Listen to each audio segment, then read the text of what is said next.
I was 17 when I realized I was the family ghost, present but invisible, speaking but unheard, existing in a house where my presence had become an inconvenience rather than a joy. The realization didn't arrive as a thunderclap of revelation, but as a slow, quiet acknowledgement of a truth I'd been avoiding for years. My younger brother Ethan was the sun around which our family orbited, and I was merely a distant, forgotten moon, perpetually eclipsed by his brilliance. It started small, the way these things always do. A missed school play here, a forgotten birthday there. My mother would apologize with distracted eyes while simultaneously texting Ethan's soccer coach. My father would promise to make it up to me, then spend the weekend driving Ethan to an elite sports training facility 3 states away. I told myself it was normal, that all families had imbalances. According to YouTube analytics, 99% of viewers are not subscribed. That's a huge number. By subscribing the channel that is completely free, you'll help support the channel and never miss fresh content. That I was being oversensitive. But the human heart knows when it's being starved, even when the mind makes excuses. Ethan wasn't a bad kid. That was perhaps the most painful part. He was charismatic, athletic, naturally gifted at everything he touched. When he smiled, people smiled back. When he walked into a room, he commanded it without trying. At 15, he had scholarship offers from prestigious prep schools, a modeling agent interested in signing him, and a social media following that rivaled some minor celebrities. My parents didn't create the golden child phenomenon. They simply surrendered to its gravitational pull, helpless against the intoxicating pride of having produced someone so effortlessly exceptional. I, by contrast, was studious and quiet. I earned straight A's through relentless effort rather than natural brilliance. I played violin in the school orchestra, second chair, never first. I had 3 close friends instead of 300 Instagram followers. I was good at many things but exceptional at none. And in a family that had tasted exceptionalism, good was never quite enough. My accomplishments were met with distracted nods. Ethan's were celebrated with champagne and social media announcements that garnered thousands of likes. The evening that changed everything began ordinarily enough. I was in my room, the one I'd occupied since childhood, with its northeastern exposure that caught the morning light and the window seat where I'd spent countless hours reading, when my mother knocked and entered without waiting for a response. She had that expression I'd learned to recognize: guilty determination, the look of someone about to deliver bad news they'd already decided was justified. "Maya, sweetie, we need to talk about your room," she said, perching on the edge of my desk chair with rehearsed casualness. My stomach tightened. "What about it?" "Well, Ethan's room is on the western side, and you know how the afternoon sun makes it unbearably hot during his afternoon study sessions. His SAT tutor suggested he needs a cooler, quieter space to focus, and your room is perfect. The northeastern exposure, the size, the quiet corner location. It's ideal for serious studying." I stared at her, certain I'd misunderstood. "You want me to switch rooms with Ethan?" "It's just that his future is at such a critical juncture right now. These next 2 years will determine which colleges recruit him, which scholarships he receives. Your father and I discussed it, and we think it makes the most sense for the family. I'm a senior, Mom. I'm applying to colleges too. I also have SATs and finals, and you're already doing well, Maya. You don't need the optimal conditions the way Ethan does. And honestly, the smaller room on the western side would be perfectly adequate for you. You'll be leaving for college in less than a year anyway." The casualness with which she dismissed my needs, as if my remaining time at home was so brief it didn't merit consideration, struck me like a physical blow. I wanted to scream, to rage, to demand why my comfort and space mattered so little. Instead, I heard myself say quietly, "When?" "This weekend would be ideal. Your father will help move the furniture. We'll make it fun, like a redesign project." She left before I could respond, her relief at my non-resistance palpable. I sat in the fading afternoon light, in the room that had been my sanctuary for 17 years, and felt something fundamental shift inside me. It wasn't anger, not yet. It was a profound, aching understanding that I would never be enough for them, that the love I'd been chasing my entire childhood was conditioned on an exceptionalism I didn't possess. That night, I barely slept in what would soon be Ethan's room. I lay awake thinking about all the small surrenders that had led to this moment, the family photos where I'd been cropped out to better feature Ethan, the college fund that had been temporarily borrowed to pay for his elite sports training, the graduation party I'd been promised that was canceled because it coincided with Ethan's regional championship. Each memory was a small wound that had scarred over, but collectively they formed a map of my disappearance from my own family. The move happened exactly as planned. My parents attacked it with the enthusiasm of people convincing themselves they were doing the right thing. They hired organizers, bought new furniture for my smaller room, even hung string lights to make it cozy. Ethan accepted his new space with the casual entitlement of someone accustomed to receiving the best. He thanked me with a quick hug, already mentally redecorating, oblivious to what it cost me. I settled into my new room, barely larger than a generous closet, with a window that faced the neighbor's brick wall and caught heat like a greenhouse from noon onward. My bed barely fit. My desk had to be placed in the hallway because there wasn't space. My parents called it efficient and character building, as if being displaced in your own home was a valuable life lesson, rather than a wound. But I didn't complain. I didn't rage or cry or make scenes. Some instinct told me to be quiet, to observe, to wait. I'd learned from years of being overlooked that sometimes survival means becoming smaller, taking up less space, learning to exist in the margins. I channeled everything into my studies, my college applications, my future escape. I was polite at family dinners, congratulatory at Ethan's victories, present but reserved. My parents seemed relieved by my maturity, never recognizing it as emotional withdrawal. What they'd forgotten, what nobody remembered in the chaos of Ethan's ascending star, was a legal detail from 6 years earlier that would change everything.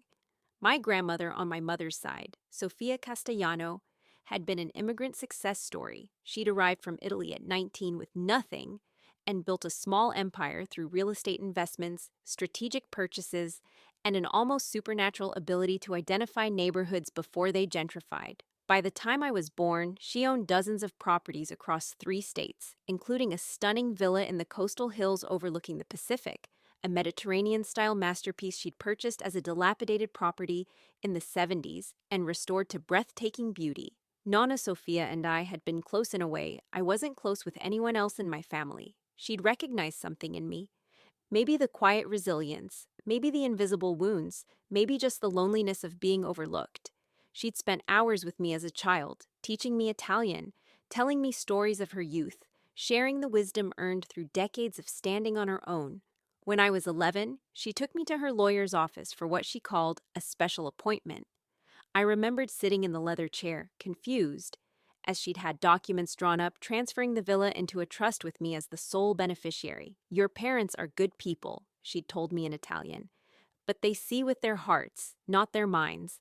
Hearts can be fooled by beauty and charm. I see you, Piccola. I see your strength. This is for you, for your future, for the woman you'll become. Never tell them until you need it." At 11, I'd barely understood. I'd signed documents, confused, and honored. Nonna had made me promise not to mention it to my parents. "It will only complicate things," she'd said mysteriously. She'd passed away 2 years later, and in the grief and chaos, the villa had been folded into the general understanding of Nonna's properties. My parents mentioned it occasionally. They'd vacationed there with us a few times when I was young, but believed it was part of the larger estate being managed by her lawyers, eventually to be distributed among her children, including my mother. They had no idea it was already mine. I'd forgotten about it too, in the way children forget legal abstractions. It existed in my mind as a beautiful memory. The white stucco walls, the terracotta tiles, the garden bursting with lavender and rosemary, the view of the endless blue ocean. I'd been there only twice, but it had felt like a fairy tale, a place separate from ordinary life. The reminder came on a Tuesday in October, 3 months after I'd been displaced from my room. I was at the kitchen table working on college essays when my mother stormed in, her face flushed with fury, waving a stack of papers. "What is this?" she demanded, slamming the documents on the table. "What did you do?" I looked at the papers, my heart accelerating, as I recognized the letterhead, Henderson and Associates, estate attorneys. The documents detailed the upcoming maturity of the trust. On my 18th birthday, in 4 months and outlined my full ownership rights to the villa property, now valued at approximately $5 million due to the neighborhood's dramatic appreciation. The memory of that appointment with Nona flooded back. I looked up at my mother's furious face and understood that the lawyers must have sent notification to the family as part of standard trust procedures. "I didn't do anything," I said quietly. "Nona set it up. You were 11. She manipulated you. She turned you against the family. How could you keep this secret? Do you know what we could have done with that property? The opportunities we've missed? The equity we could have used for Ethan's training, his schooling, his future?" There it was. Not concern for me, not questions about why Nona had made this choice, but immediate calculation about how it could have benefited Ethan.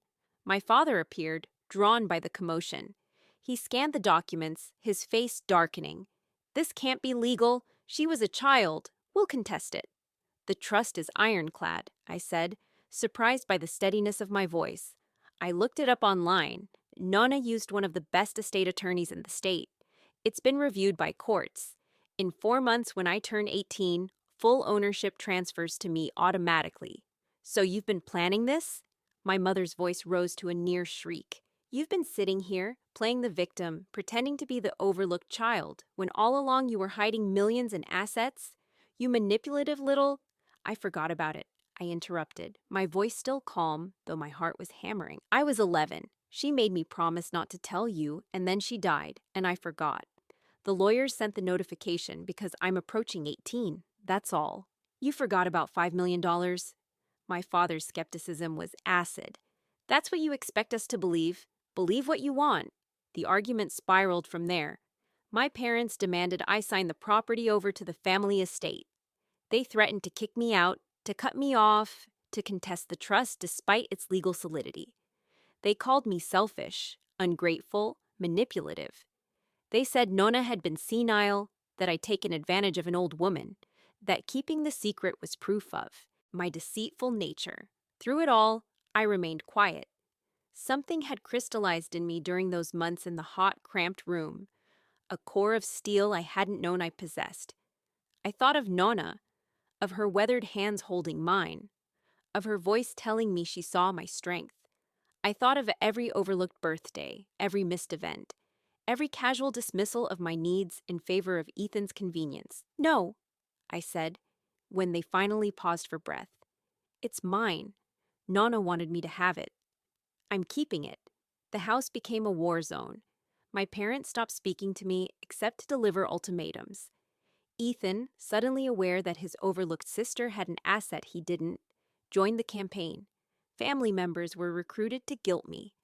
I received calls from aunts and uncles I barely knew, all suggesting that the fair thing was to share the inheritance, to think of the family, to honor Nona's real wishes, rather than the manipulated decision of a confused old woman.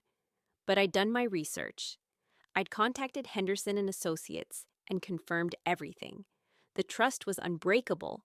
Nona had been of sound mind, had explicitly stated her wishes, had even left a sealed letter with the attorneys to be given to me on my 18th birthday explaining her reasoning. The property was mine, legally and morally. The isolation was excruciating. I ate meals in my cramped room. I walked through the house like a pariah. My parents consulted with lawyers who confirmed what I already knew: the trust would hold. Their anger transformed into something colder and more frightening: calculation. In December, 2 months before my birthday, they made their final play. They presented it at dinner, a formal family meeting with the solemnity of a corporate negotiation. "We found a solution," my father announced. "You keep the villa, but you take out a mortgage against it to fund Ethan's education and training. He has opportunities you could never dream of. Offers from elite prep schools, sports academies, potential modeling contracts. With proper investment, he could be set for life. The villa is just sitting there unused. This way, everyone benefits. You want me to leverage my inheritance to fund Ethan's future?" "We want you to think of the family," my mother corrected. "To be generous the way your brother would be if situations were reversed." I looked at Ethan, who had the grace to look slightly uncomfortable but not uncomfortable enough to protest. I thought about the room I'd lost, the childhood I'd spent invisible, The years of coming second or third, or not at all. I thought about Nona, who'd seen this coming, who'd protected me the only way she knew how. No, I said simply. The explosion was immediate and vicious. They called me selfish, heartless, cruel. They said I was destroying Ethan's future out of petty jealousy. They threatened to disown me, to never speak to me again, to tell the extended family what a horrible person I was. I stood up from the table, my legs shaking but my resolve solid. I'm sorry you feel that way, I said, but the answer is no. It stays no. I spent Christmas alone in my room while the family celebrated downstairs. I could hear their laughter, their music, the sounds of joy from which I was excluded. It hurt more than I'd expected, that final severing. But beneath the pain was something else, a fierce, burning clarity. I didn't need their approval anymore. I had Nona's love, frozen in time, but real. I had my own strength. I had a future they couldn't control. January brought my 18th birthday. I woke up in my cramped room to silence. No celebration, no acknowledgement. My parents had left for the day without a word. Ethan avoided me. I'd expected nothing less. I drove myself to Henderson and Associates, where I met with Mrs. Henderson herself, the senior partner who'd handled Nona's estate. She was an elegant woman in her 60s who greeted me with warm recognition. "You look like her," she said, studying my face. "Same eyes, same quiet strength." She handed me the sealed letter Nona had left. I opened it with shaking hands, tears blurring the familiar handwriting. "My dearest Maya, if you are reading this, you are now 18 and have learned about my gift to you. I imagine your family has not reacted well. Your mother, my daughter, is a good woman, but weak in ways I had hoped she would outgrow. She sees sparkle and mistakes it for substance. She loves your brother's shine and forgets that steady flames burn longer than bright flashes. I saw you, Piccola, from the time you were small. I saw the way they overlooked you, the way you made yourself smaller to avoid conflict, the way you swallowed your needs to keep peace. It broke my heart, but it also showed me your strength. Only the strong can survive being invisible. The villa is yours because I knew you would need a foundation they couldn't erode. You will need a place that is yours alone, a future they cannot claim, a security they cannot bargain away. Do not feel guilty for accepting it. Do not let them convince you that keeping what is yours is selfishness. It is survival. You will be tempted to share it, to try to win their love through generosity. Do not. Love that must be purchased is not love. It is transaction. You deserve better. Build your life, Maya. Be brave. Be ruthless when you must. Be kind when you can. And know that somewhere, in whatever comes after this life, I am proud of you. With all my love, Nonna Sophia." I wept in Mrs. Henderson's office, mourning and celebrating simultaneously. She gave me tissues and time, then walked me through the final paperwork. The villa was mine, free and clear. The property taxes were covered by a fund Nonna had established.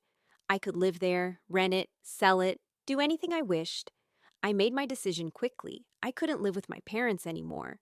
Couldn't exist in that toxic environment. I would graduate high school 2 months early. I had enough credits and moved to the villa immediately.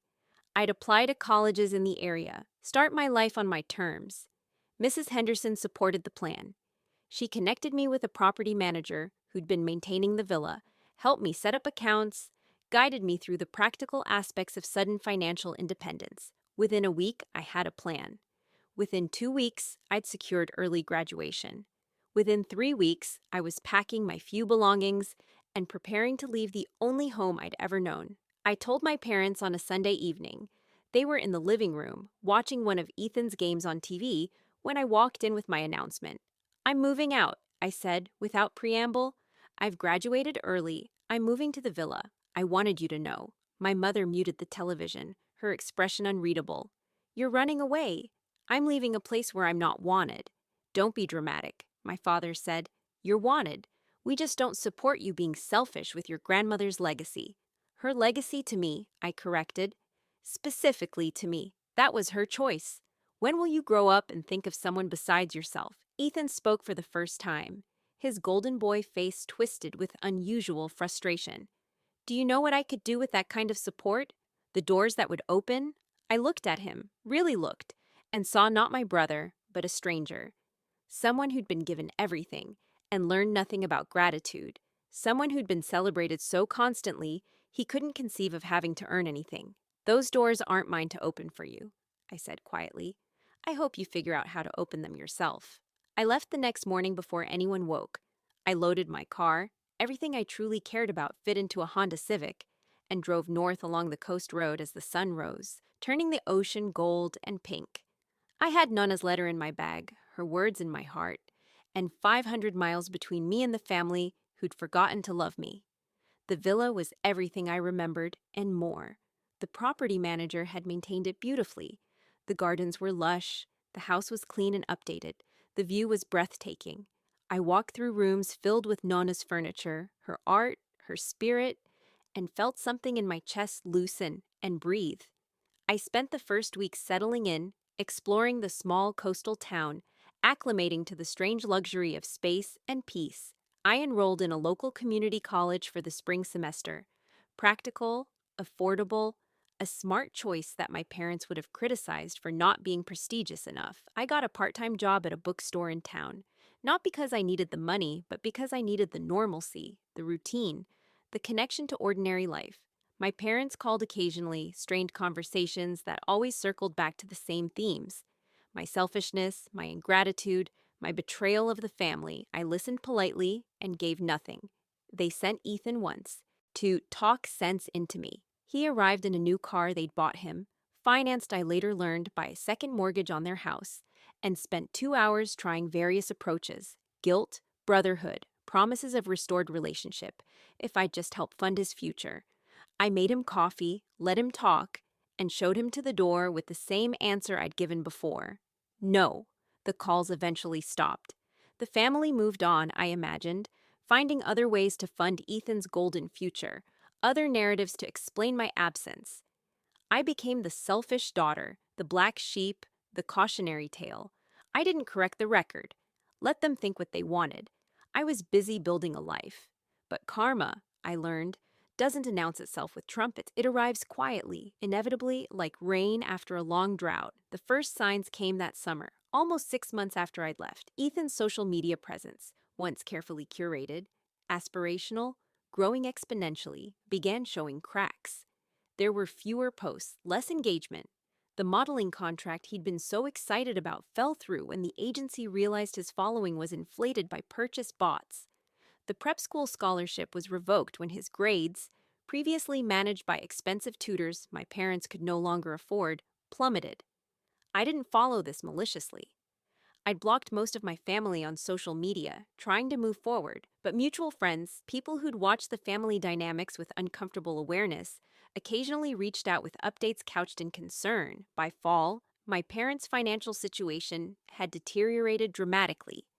The second mortgage they'd taken to fund Ethan's opportunities was crushing them.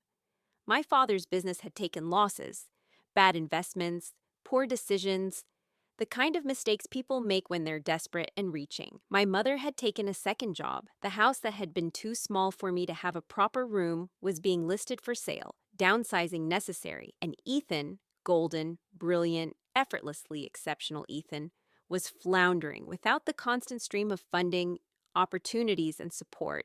His natural talents proved insufficient. He was good at many things, but exceptional at none, it turned out, once the artificial scaffolding was removed. The scholarships dried up. The sports contracts never materialized. The social media following, revealed as hollow, faded. He enrolled in a state school, a perfectly fine choice that would have been celebrated for me, but was treated as a tragedy for him. I heard about all of this through the grapevine, through awkward phone calls from relatives who'd previously lectured me about selfishness, and now seemed to think I might want to gloat. I didn't. I felt a strange, sad emptiness, where vindication should have been. These were still my parents, still my brother. Their suffering didn't make me happy. It just made me tired. The call I'd been half expecting came in November, almost a year after I'd left. My mother's number appeared on my phone late one evening. I debated not answering, then decided to face it. Maya. Her voice was smaller than I remembered, stripped of righteousness and fury. We need to talk. Okay. Your father had a heart attack. He's stable, but the medical bills, the stress, everything, we're drowning. We're losing the house. Ethan had to drop out of school to work full time. I'm working 2 jobs, and it's not enough. I waited, knowing what was coming. We were wrong, she said, the words clearly costing her. About the villa, about pressuring you, about all of it. We were wrong. But Maya, you're still our daughter. We're family. We need help. Just a loan. Just something to bridge us through this crisis. You have so much, and we have nothing. The silence stretched between us, heavy with history and hurt. Mom, I said finally, do you know why Nonna gave me the villa? Because she was sick. Because you manipulated? No. Because she knew this would happen. Not the specifics, but the pattern. She knew you'd choose Ethan's needs over mine every time. She knew you'd sacrifice me without hesitation. She gave me the villa so I'd have something you couldn't take, couldn't bargain away, couldn't sacrifice for Ethan's future. That's not fair. Isn't it? You took my room. You took my college fund. You took years of my childhood making me feel invisible so Ethan could feel exceptional. And when I finally had something that was mine, you demanded I give it up for him too. He's your brother, and I'm your daughter. When was the last time you treated me like I mattered as much as he does? She couldn't answer. The silence said everything. I'm not giving you money, I said, not with anger, but with finality. Not a loan, not a gift, not anything. Not because I want you to suffer, but because Nonna was right. Love that has to be purchased isn't love. If you're calling me now only because you need something, then we don't have a relationship worth saving. So you'll just let us lose everything? You lost everything when you chose to treat one child as everything and the other as nothing. I'm just the consequence, not the cause. I hung up before she could respond, my hands shaking. I'd expected to feel triumphant, vindicated, powerful. Instead, I felt sad and old and empty. There was no joy in this, only the grim satisfaction of a boundary held, a lesson learned too late by everyone involved. The months that followed brought occasional updates through the persistent grapevine of family connections. My parents sold the house, moved into a small apartment. Ethan worked retail, his dreams of glory fading into the ordinary struggle of young adulthood. My father recovered, but was diminished, older, quieter. My mother stopped calling. And I continued building my life. I transferred to a 4-year university, studying business and property management, practical skills for managing the asset Nonna had given.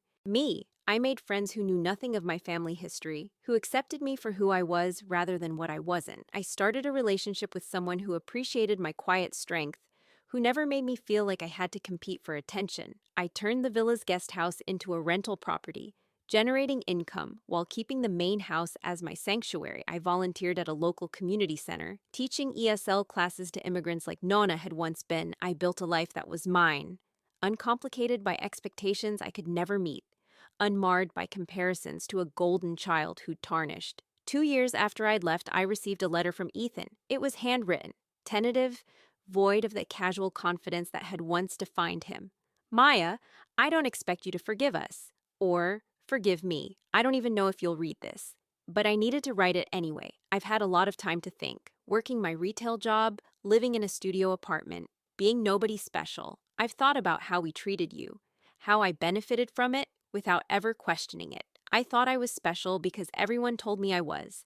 But I never earned it. I never had to struggle or fight or prove anything because it was all handed to me. You always had to prove yourself, and we still didn't see you. That was wrong. I was wrong. I'm not asking for anything. I know I have no right to. I just wanted you to know that I finally understand what we did to you, and I'm sorry. You deserved better than us. I hope you're happy. I hope the villa is everything Nonna wanted it to be for you. Ethan. I read the letter 3 times, crying by the end. Not tears of vindication, but of grief for what might have been, for the family we could have been if they'd loved me as I was rather than resenting me for what I wasn't. I wrote back eventually, a brief note that opened a door without guaranteeing what lay beyond it. Time would tell if Ethan's epiphany was genuine or temporary, if humility born from loss would last or fade when circumstances improved. I hoped for the former, but wouldn't bet my peace on it. 3 years after leaving, I received a final piece of Nonna's legacy, a letter from Mrs. Henderson containing documents Nonna had stipulated should be delivered on my 21st birthday. It contained the full history of the villa's acquisition and improvement. Financial records showing exactly how much work and wisdom had gone into creating this legacy. And a final note, Maya, if you are reading this, you have protected your inheritance, and, I hope, yourself.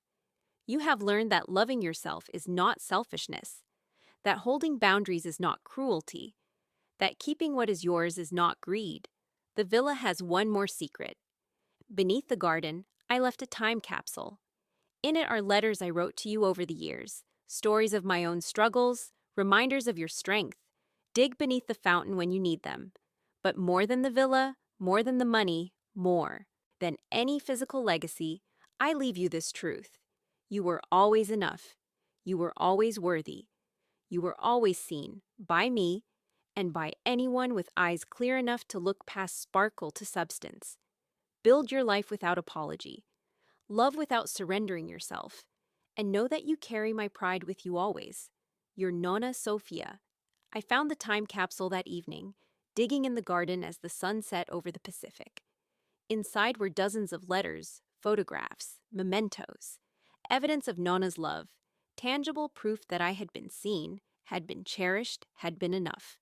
I sat in the garden until stars filled the sky, surrounded by lavender and rosemary, holding letters that bridged the gap between the lonely child I'd been and the strong woman I'd become. The villa rose behind me, white stucco glowing in the moonlight, solid and real and mine. My family had given my room to their golden child, choosing his convenience over my place in their home. In doing so, they taught me the most valuable lesson of my life, that I didn't need their validation to be whole, that I didn't need their approval to be worthy, that I didn't need their love to build a beautiful life. Karma hadn't struck with lightning bolts or dramatic reversals. It had simply revealed the truth that was always there, that a foundation built on genuine worth outlasts one built on inflated potential, that steady flames burn longer than bright flashes, that the quiet strength of the overlooked child was always more durable than the celebrated brilliance of the golden one. I forgave them eventually, not because they'd earned it, but because carrying anger was exhausting, and I had better things to do with my energy. Forgiveness didn't mean reconciliation or restored relationship. It simply meant releasing the weight of their failures from my shoulders, refusing to let their mistakes define my future. Sometimes Ethan and I exchange emails now, tentative bridges built on his humility and my cautious hope. My parents and I speak perhaps twice a year, strained conversations that acknowledge reality without trying to rewrite history. We are not close. We may never be close, but we are honest finally about what we are and aren't to each other. And I am happy, genuinely, independently, wholly happy in a way I never was in that house where I was a ghost. I wake up in the villa every morning to sunlight and ocean views, to a life I built on the foundation of a grandmother's wisdom and my own hard-won strength. The room they gave away, it was never really what I lost. What I lost was the illusion that their love was unconditional, and what I gained was the truth that I didn't need it to be. I had my own love, my own strength, my own worth. I had Nona's legacy, in all its forms. I had myself, finally seen and celebrated. And in the end, that was more than enough.